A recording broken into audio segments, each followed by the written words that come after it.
Hai teman-teman semua, kembali lagi di channel Pendapat Joseph. Hari ini saya akan melakukan review terhadap film luar, film Amerika, judulnya The Ant-Man and The Ant-Man and Wasp, yang fokus Quantum Mania. Sorry kalau ada kesalahan sebut. Sebenarnya film ini adalah film yang sebenarnya yang akan membahas fokusnya tentang multi universe. Sebenarnya sudah ada film lain seperti Doctor Strange, Young versus Wanda, terus sudah ada Spider-Man, Not So Far at Home,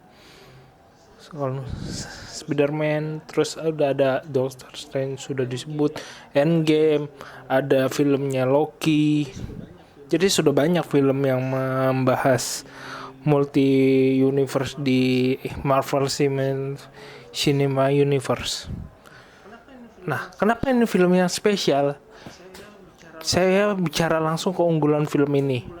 Keunggulan film ini dari segi cerita ini jauh lebih sederhana, jauh lebih jelimet kalau membahas saintisnya, sainsnya, atau misalnya kita bahas sainsnya, misalnya jauh lebih ribet kalau kita membahas sisi sisi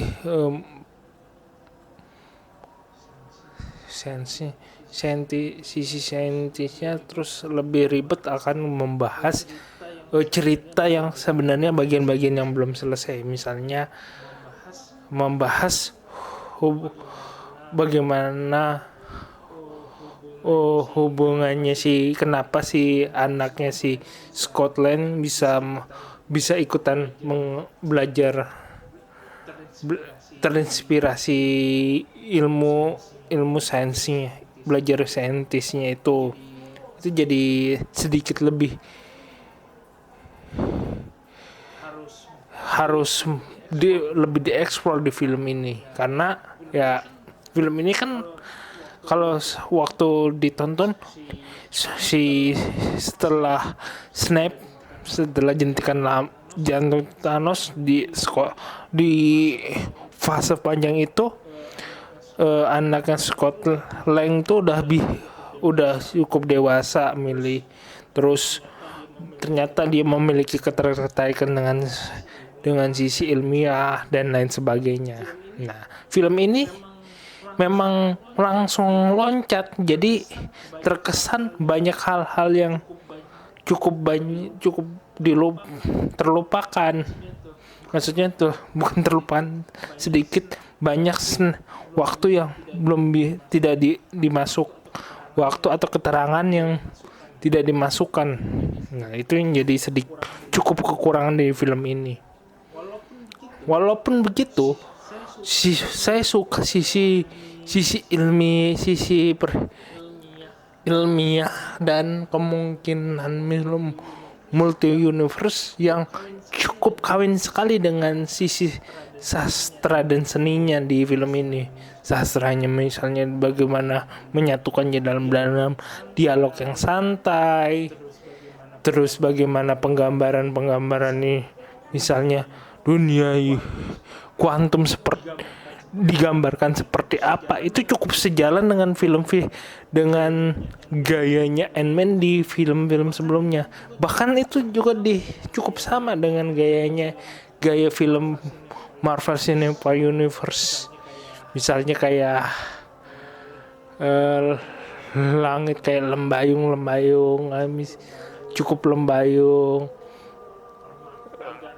agak remang, ada kayak cahaya sedikit disco menggambarkan dunia kuantumnya.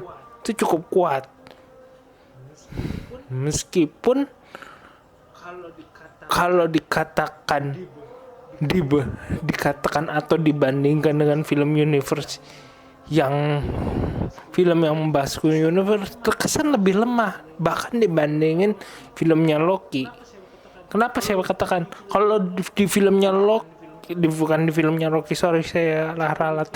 Kalau di seriesnya Loki itu ada kesempatan dalam mendalami karakter masing-masingnya cukup kuat untuk sampai di bagiannya si Kangnya itu. Jadi cukup kuat dalam pembentukan cerita. Dan cerita ini sebenarnya ada 3 fase yang harus kita cermati. Fasenya Scott Lang sebagai tokoh utama dan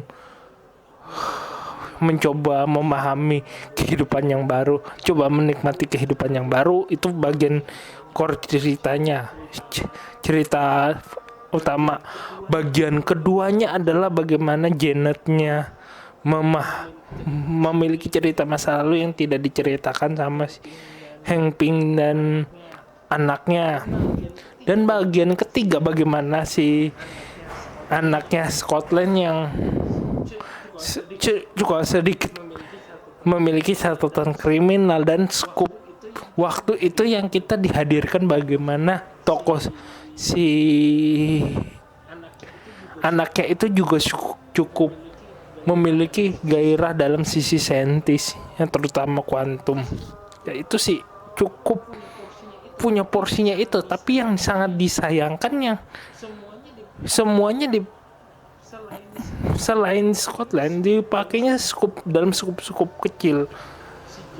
Si Janetnya dalam menyusun bagian di dunia quantum realm itu seperti apa, dunia kuantum seperti apa, masalahnya pertentangan dengan Kang, penemuan, terus dihubungkan dengan penemuannya si anaknya Scotland itu juga cukup.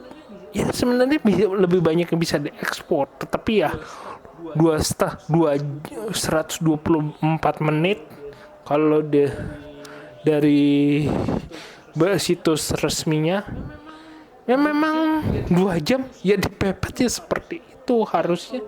Ya kalau mau ambil resiko harusnya 2,5 jam sangat tepat untuk mengisi kekurangannya membentukkan kekhawatiran Janet dan Jan dalam pembentukan ceritanya, anaknya dibentuk seperti apa.